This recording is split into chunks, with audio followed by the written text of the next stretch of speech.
God save the king!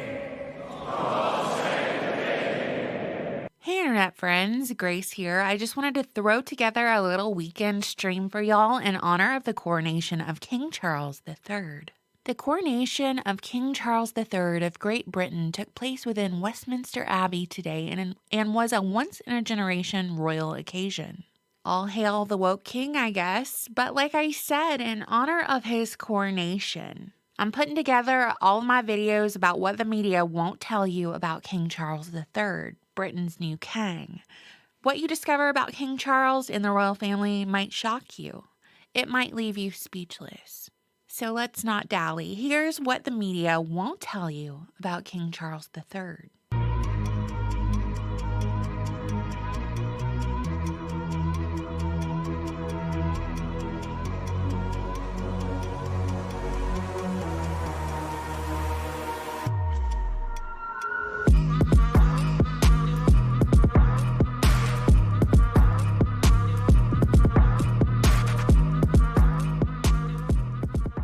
Hey internet friends! For the past 7 decades, the UK's Queen Elizabeth II has reigned supreme. In the Queen's time, she had witnessed the world descend into war, seen the rise and the fall of empires, watched the rollout of the technological era, and endured the public turmoil and tragedy that befell her own family. On September 8, 2022, Queen Elizabeth II's reign ended, and upon her last breath, her eldest son, King Charles III's reign began. On September 9th, 10 days of national mourning started for the Queen, and her funeral is projected to be the most watched event in human history. And hey, listen, respectfully, RIP and all that. I'm not British, I'm American, and I'm a realist. So I'm here to tell you everything about King Charles III that the media won't. Because I assure you, even if you're not under the shadow of the crown, his rule will still affect you. And after you hear what I'm about to say, I want you to tell me something. Should this guy have the ability to shape policies across the world? Should he even be taken seriously? Here's what the media won't tell you about King Charles III. The eldest son of Queen Elizabeth II and Prince Philip, Charles Philip Arthur George, yeah, that's his full name, like 4 first names all in one breath. King Charles III was born on November 14th, 1948. Born later were his siblings, and this whole entire family, interestingly enough, is directly descended from Vlad the Impaler, the infamous Romanian ruler who used to put his enemies' heads on wooden spikes, whose name was actually Vlad Dracul, and whose character became inspiration for Bram Stoker's Dracula. You know, Dracula being the blood-sucking vampire. Anyway, while he was a notorious playboy with many famous girlfriends in his youth, in 1981, Charles married Lady Diana Spencer. The couple had 2 sons, William and Harry, who were 2nd and 6th in line to the throne. Though their true parentage has been a topic of speculation for decades amongst the front pages of tabloids. In the 1994 biography authorized by Charles himself, Charles revealed that he was pressured to marry Diana and he never loved her. According to his biography, Charles began having an affair with Camilla Parker Bowles in the mid-80s. The now Queen consort, Camilla, had been married to British Army officer Andrew Parker Bowles, a very well-liked and well-respected fella. She'd been married to him since 1973 and she had 2 children with him. But Camilla and her husband didn't divorce until 1995, while Diana and Charles announced their separation in 1992 and divorce in 1996. So my whole point is that both Charles and Camilla cheated on their spouses. Really nice, really upstanding behavior. 1 year after their divorce, Princess Diana passed away in a car crash. In a recent docuseries about the late princess, it was revealed that in meetings with her legal advisor in 1995, Princess Diana told him that reliable sources had relayed that a car accident might be staged to kill her. And according to this legal advisor's notes, Diana said that she would, quote, either end up dead or be seriously injured, end quote. On top of what she told her advisor, Princess Diana penned a letter to her former butler 10 months before her fatal Paris car crash, saying that she believed Prince Charles was planning a car accident that would leave her with serious head trauma. And this turn of events would allow Charles to marry Camilla. Her butler kept the note a secret until 2003, where he published it in his book, A Royal Duty, claiming that Diana had given it to him as an insurance policy of sorts. But speculation surrounding the death of his wife wasn't the only time Charles's character had been put into question. There's also this whole issue about his close group of friends, birds of a feather, if you will. Included in the list of potential godfathers for his son Harry was none other than Jimmy Savile, English TV and radio personality, host of Jim'll Fix It. After Savile's death, hundreds of sexual abuse allegations were launched at him, transforming his reputation into one of Britain's most prolific sexual predators of the most heinous variety, as he abused and preyed on children and adults alike. Charles was so close with Savile, in fact, that he asked him for advice over the appointment of a senior aide for him and Princess Diana. In and out of the palace on a regular basis, Savile's connection with Charles afforded him a key position in running the Broadmoor High Security Psychiatric Hospital, which Savile was appointed to in 1988 after having volunteered there for decades with the title Honorary Entertainment Officer. And this disgusting creature demon had his own sets of keys to multiple hospitals as well as living quarters at these hospitals. It was probably a really great arrangement for Savile. The girls he was abusing were in a mental hospital, and it's not like anyone would listen to their pleas for help anyway. He also allegedly committed sexual acts on dead bodies, and he even told several hospital workers that he made jewelry out of one man's glass eyeball. I think all children should be eaten at birth. That's for sure. How can you not know the character of someone you consider to be the godfather of your son? My mama always told me birds of a feather flock together, and rarely has that ever been disproven in my lifetime. Remember, on top of Savile being BFFs with Charles, he was appointed Officer of the Most Excellent Order of the British Empire in 1972. The Queen made him a Knight Bachelor for Charitable Services in 1990. And this made his official title Sir Jimmy Savile. And he was even down with the papal knighthood, down with Pope John Paul II himself, as Savile also held the title of Knight Commander of the Pontifical Equestrian Order of St. Gregory the Great. Can we forgive one instance of being associated with court jester Jimmy Savile? No, we can't.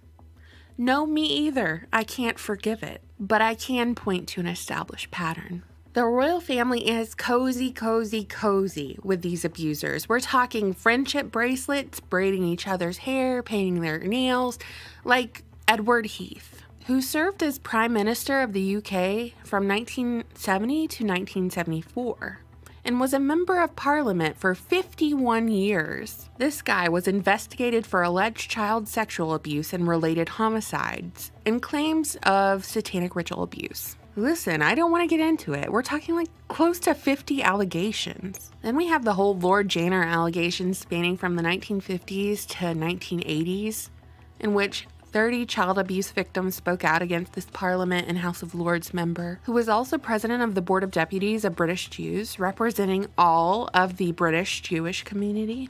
All of the aforementioned individuals were close to the crown. Very, very close, in fact, and if I may be so bold, were most likely the predecessors of the whole Epstein Island, Little St. James, Ghislaine Maxwell blackmail operation, which has been making headlines for the last few years. Speaking of which, that reminds me, we can't forget Charles's brother, Prince Andrew.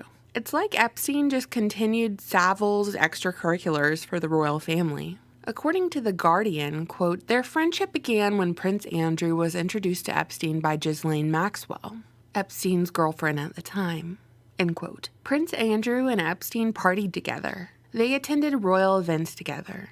Even after Epstein pled guilty to felony charges of soliciting a minor, Prince Andrew was still hanging out with him, and Epstein had a financial relationship with Andrew's ex-wife Fergie. One of Epstein's victims claimed that she was trafficked by Epstein and forced to have sex with Prince Andrew. Since these accusations, Prince Andrew has stepped down from his public duties as prince. I just want everyone to remember here that the English king is the head of the Church of England. Historically, the English monarchy wanted separation and independence from Rome. Now, do you think the character of King Charles III embodies the values and principles of the Church of England? I mean, cheating on spouses, getting divorced, arranging the murder of your ex-wife, marrying your side piece who already has kids with another fella, and being besties with King Pedo himself? Appointing perverts and pedos exclusively to run the government, with your brother having to step down from his royal duties because he was so embarrassingly and disgustingly blackmailed to hell and back by Epstein, by Jimmy Savile's successor? I mean, yeah, who wouldn't want this guy as their king and his side hoe as queen consort? They really seem like great leaders, especially for the Church of England. Who wouldn't want to pay taxes to these folks? By the way, the monarchy cost the taxpayer $102.4 million between 2021 and 2022 alone, up 17% from the previous financial year. Way to go. Money well spent to one of the heads of one of the oldest crime syndicates in the world. They continue with this behavior because they believe they are beyond reproach from the common people. After all, how can justice truly ever claim them when they are justice? They are the law of the land. What are they going to do? Investigate themselves and find themselves guilty? And I know, my American is showing. At one time, we spit on the crown at the mere notion of a tax. And I think it's a practice we probably should have kept going, but clearly we didn't. And we all see how that's going for us. We've got the same justice problem here, clearly. And I'm just saying, ain't too late to bring back the tax outrage and rebellion. But, alas, this roast must continue because I'm telling you everything the media won't. And the most important part is just ahead.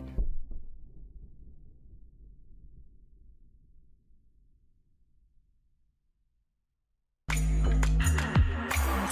just a fake silhouette, avoiding every threat. I wanna stay like a silhouette, but I can't do that, no I can't do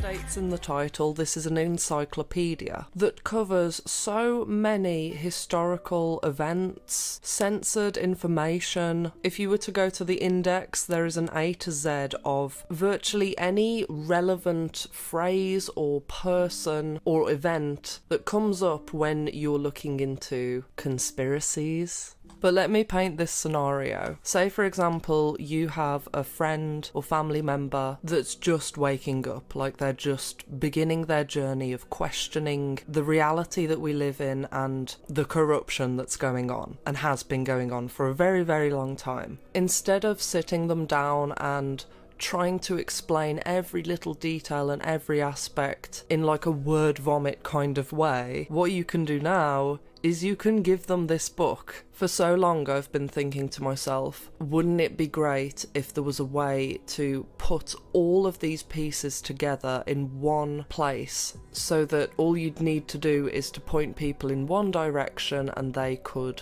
find all of this stuff out for themselves. Because this is the thing as well. In order for someone to wake up properly, they have to want to do the research for themselves and learn at their own pace. You can't forcibly wake someone up, but you can show them the light. It's finally here.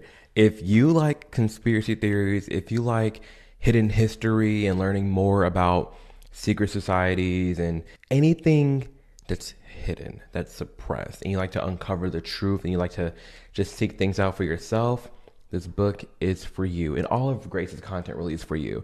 My friend, I'm so honored to just call her a friend, Really Graceful, just dropped her new book. It's called The Deep State Encyclopedia, Exposing the Cabal's Playbook. It's A to Z, and it covers everything. You can't really tell, but sources, like the whole nine. So yeah, I just want to share this with y'all because I feel like it's a must. It's a must to read, so.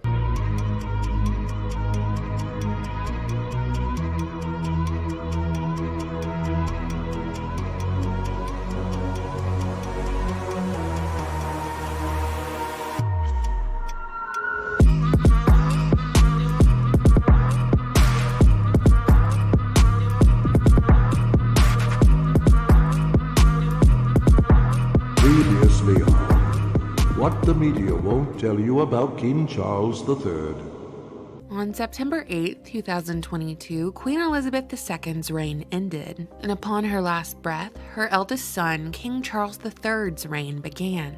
On September 9th, 10 days of national mourning started for the Queen, and her funeral is projected to be the most watched event in human history. And hey, listen, respectfully, RIP and all that. I'm not British, I'm American, and I'm a realist. So I'm here to tell you everything about King Charles III that the media won't. Because I assure you, even if you're not under the shadow of the crown, his rule will still affect you. And after you hear what I'm about to say, I want you to tell me something. Should this guy have the ability to shape policies across the world? Should he even be taken seriously? Here's what the media won't tell you about King Charles III. So now we will bridge the gap between past and present, which I will adorn with this cute little picture of a Rothschild poking the chest of King Charles III like he owns him. And he probably does. We've all heard about the Great Reset by now. The World Economic Forum described the Great Reset as, quote, an economic recovery plan drawn up by the World Economic Forum in response to the COVID-19 pandemic, end quote. They've got those witchy one-liners like, you'll own nothing and be happy. The whole live in a pod, eat the bugs mantra. But the media has gaslit everyone who questioned it, calling them conspiracy theorists. But did you know that it was actually Charles's Twitter account who marked the launch of the Great Reset? They even had a cute little graphic for his quote. As we move from the rescue to recovery from COVID-19, therefore, we have a unique but rapidly shrinking window of opportunity to learn lessons and reset ourselves on a more sustainable path. It is an opportunity we have never had before and may never have again. We must use all the leaders we have at our disposal, knowing that each and every one of us has a vital role to play. End quote. His Twitter account even tagged the World Economic Forum. Since 2020, Charles has regularly promoted the Great Reset and the World Economic Forum's globalist agenda. The Transnational Institute has referred to the WF's Great Reset as a silent global coup d'etat to capture world dominance. People like Charles promote these agendas through what they label as philanthropy and altruism. So just so we're clear, the Great Reset wasn't launched by Bill Gates or Klaus Schwab or Fauci or Stacey Abrams or whoever. It was launched by Charles, Prince of Wales at the time. Problem, reaction, solution, every single time. Problem, COVID pandemic and forced lockdown. Reaction, economic instability worldwide. Solution, the Great Reset.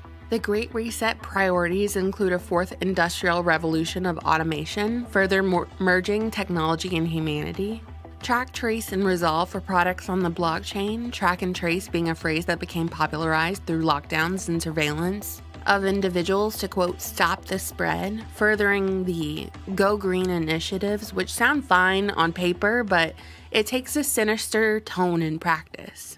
The WEF's 8 predictions of the world in 2030, published before any of this COVID stuff happened, are as follows.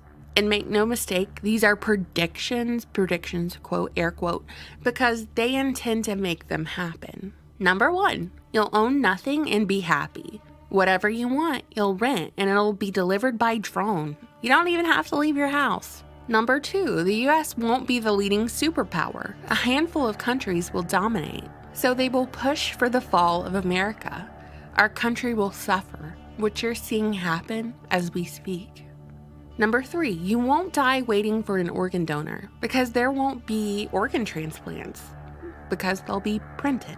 Subtext, what they're not saying is we'll probably have artificial wombs being commonplace by then too for our slave society. But if you want an organ, you better not be talking smack about the WF on Twitter or have a good social credit score or whatever. Anyway, number 4, you'll eat much less meat because the WF says that meat farming isn't good for the environment and it's bad for our health. Number 5, 1 billion people will be displaced by climate change, so there's going to be a ton of refugees invading your country and your hometowns. By the way, just see how well that's going for Europe. Guarantee no refugees go to Israel.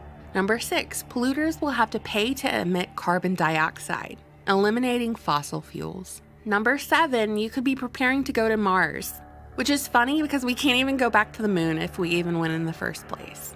But don't worry, scientists will have worked out how to keep you healthy in space, even though all they do is poison us here on Earth through our food, water, and air.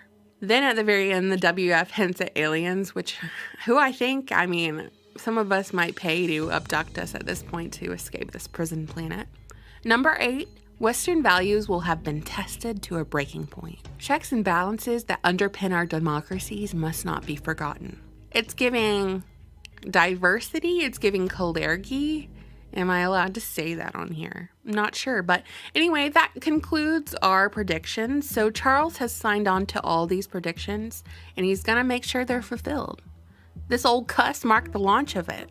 Like I said at the beginning, the Queen's funeral is projected to be the most televised and watched event in all of human history. What does that sound like to you? It sounds like an opportunity to me from all the people who gave Jimmy Savile keys to the psychiatric children's hospitals. So be careful what you watch, what you listen to, what you believe, what you see. And as far as King Charles III is concerned, what the media won't tell you is that he's not a good guy. He's not someone you want influencing global policy. He's not someone you want to be paying taxes to. Heck, I'd lock up my children if he were around. The company he keeps is a direct reflection of his character. And his side piece is the Queen Consort. Gross. Someone better start dumping tea into a harbor or something. Brits, it's your turn. We've already got enough to deal with over here. We wish there was tea in our water. It's undrinkable in like a dozen states at the moment. The more you research, the more you learn about these creatures, the more you reject whatever they're pushing, the less consent you give them, the less power they have. And that's what the media won't tell you about King Charles III. What do you think, internet friends?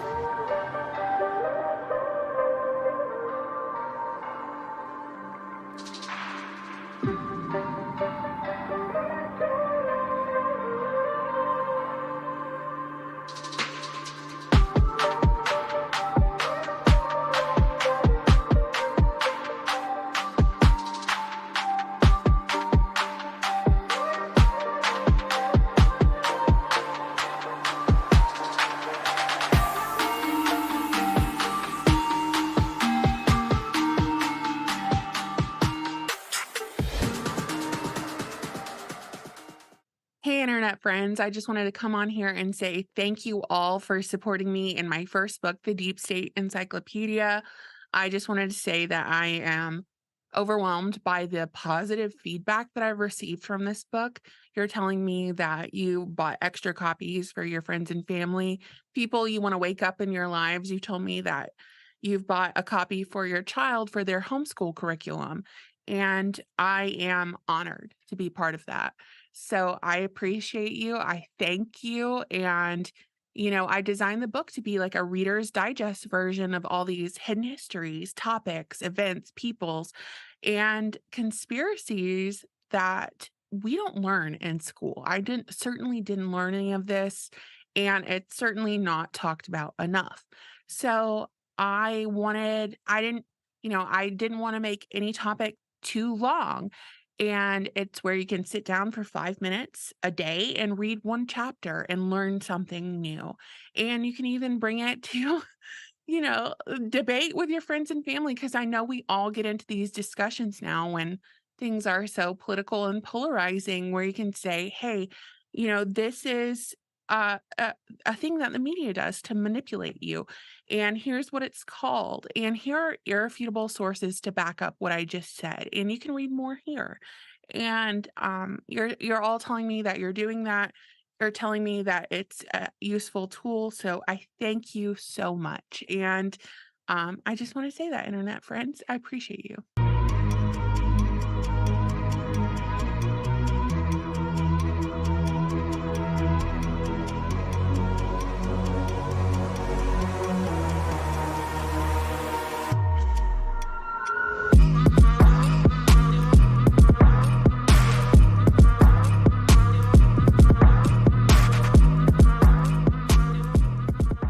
Previously on What the Media Won't Tell You About King Charles III.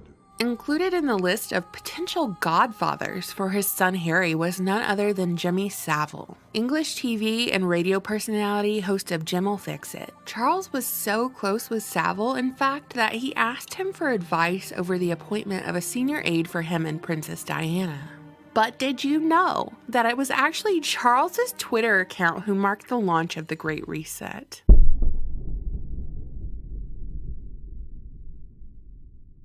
Hey, internet friends. We've all heard the saying, birds of a feather flock together, meaning that people who are alike, sharing similar qualities, interests, goals, and extracurriculars, well, they tend to hang out together. Do you agree that a man can be judged by the company he keeps? Or is guilt by association just that?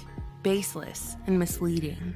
Today, we're going to be talking about King Charles III's inner circle and their scandals. The ones we didn't have a chance to cover in previous videos. These close connections are important, especially with King Charles III being crowned the woke king of the New World Order. His reign affects us all. So what does the character of the inner circle reflect upon our king?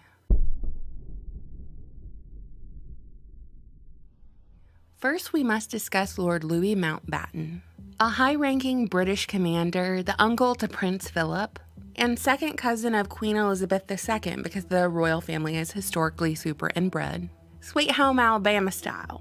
And Mountbatten was the great uncle of King Charles III, and he was known to everybody in the royal family as Uncle Dickie. While born in England, Mountbatten came from a family called the Battenbergs, a family of German descent. Just like the current reigning royal house, House of Windsor, they technically have German ancestry but British identity. Prince Philip and his uncle had a close relationship, as Uncle Mountbatten took on a father figure role after Philip's family was exiled from Greece in the 1920s. And it was also his uncle who reportedly introduced Prince Philip to Elizabeth when she was 13 and not yet queen. Prince Charles described his uncle as the grandfather he never had, his mentor, and he was so influential in the royal family that Prince William and Kate Middleton named their youngest son Louis after Uncle Mountbatten. After Uncle Dickie died in an IRA assassination bombing in 1979, rumors about his extracurriculars swirled. And in 2019, an FBI dossier released through the Freedom of Information Act revealed that he and his wife were, quote, persons of extremely low morals, end quote. And Mountbatten had a perversion for young boys. American intelligence officers began piling this dossier back in 1944, and one of their reports detailed that, quote, Baroness Desies stated that Mountbatten was known to be a homosexual with a perversion for young boys, and was an unfit man to direct any sort of military operations because of this condition, She stated that, further, that his wife, Lady Mountbatten, was considered equally erratic. And E. Conroy, the head of the New York FBI field office, added in the file that the Baroness appears to have no special motive in making the above statements, end quote. Mountbatten's preference for young boys, not men or women, was confirmed by his driver in a 1987 interview, who said he used to transport young boys ages 8 to 12 to Lord Mountbatten, who subdued them with brandy spiked lemonade. Where'd they get the boys, and what happened to the boys after? Certainly they were old enough to report this type of abuse to the police, but apparently they didn't. So did they get killed after? Why does no one ask stuff like this? Do we not ask because we already know the answer? So it comes as no surprise that prolific pedo-sadist and TV host of Jim'll Fix It, Jimmy Savile, told reporters that he was introduced into the royal family in 1966 through Lord Mountbatten. I told you in my previous video that Prince Charles considered Savile his best friend at one point, and Savile was on the list for godfathers for Prince Charles's son. And Prince Charles even looked to Savile for relationship advice for his marriage to Princess Diana. Savile wrote a PR handbook for the royal family and regularly advised Prince Charles in political matters. And it is through Savile's royal ties that he was afforded key positions at hospitals and psychiatric wards, where he had his own set of keys to these hospitals, his own rooms under their roofs, so he had 24/7 access to his victims, children and adults alike, living or dead. In response to relaying this information, I had hundreds of comments that said there was no way Prince Charles knew what Savile got up to. He was a criminal mastermind. Yeah, right. You know that Savile was vetted and followed by British intelligence. They knew exactly what he was up to, and he was probably allowed into the inner circle because of it.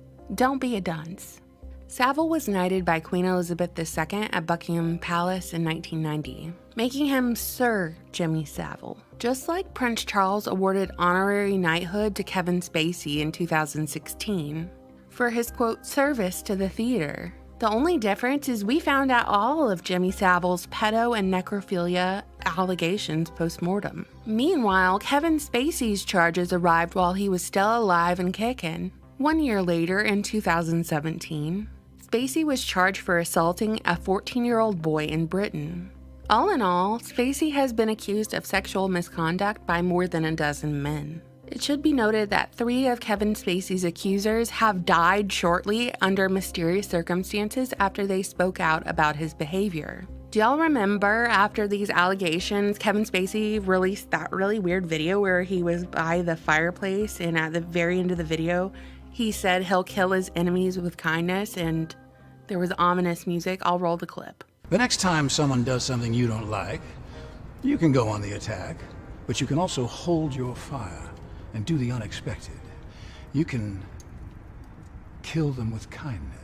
Fun fact, just like King Charles, Kevin Spacey is a member of the World Economic Forum. I wish we could go one video without talking about the World Economic Forum. Kevin Spacey is part of the Great Reset. I covered the connection between the Great Reset, World Economic Forum, and King Charles, the woke king, in my previous video, so I'll link it below. And just like King Charles's brother, Prince Andrew, there's about 1 million pictures of Kevin Spacey and Ghislaine Maxwell with his links to Epstein and Lolita Express. In this photo we're looking at here, Ghislaine Maxwell sits on a throne at Buckingham Palace alongside actor Kevin Spacey. That's the caption. It is believed to have been taken in 2002. And just to be fair, just to note this, there's a big difference between a celebrity taking a picture with another celebrity at an event and the obvious comfort of 2 people being photographed together who very much seem like they're around each other all the time. As I covered in the previous video, the royal family took some heat from Prince Andrew and his tarnished reputation. And of course, Prince Andrew was caught hanging out with Epstein after Epstein was convicted. Additionally, we all know that Prince Andrew stayed at Epstein's house and rode on the infamous Lolita Express to Epstein's island. His alleged victims have spoken out against him, and as a result, his mother, Queen Elizabeth II, forced him to return his military affiliations and was excused of any royal duties in January of 2022. But don't forget, Prince Andrew used 12 million pounds of taxpayer money to settle his sexual assault case.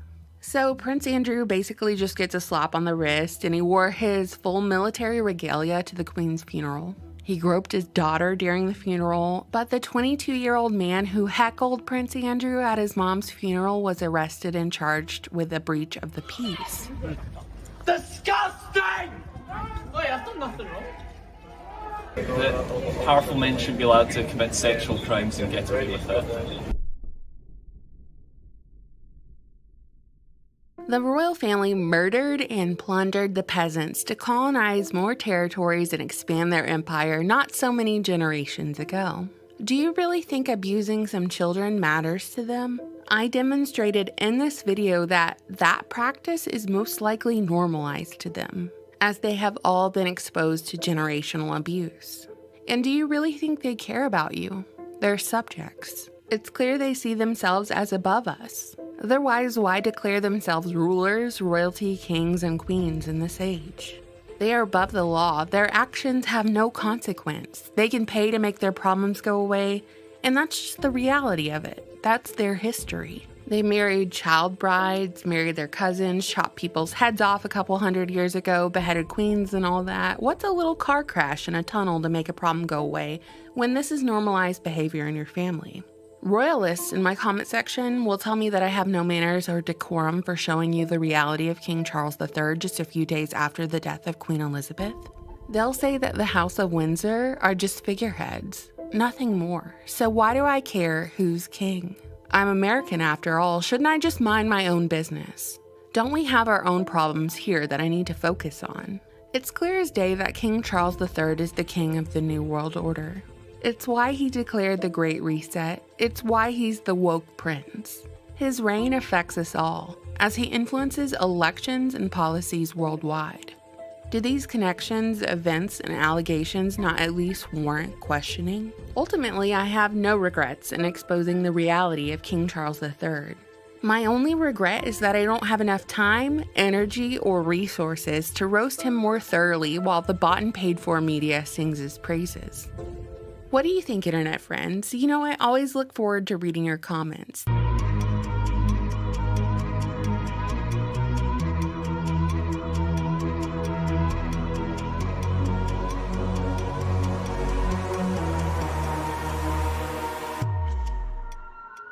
What difference at this point does it make? Those weapons of mass destruction got to be somewhere. Nope, no weapons over there. We should not argue in the context of yesterday. We should really first analyze how the world has dramatically changed and is changing in an accelerating way. I call upon all nations to do everything they can to stop these terrorist killers. Thank you. Now watch this drive.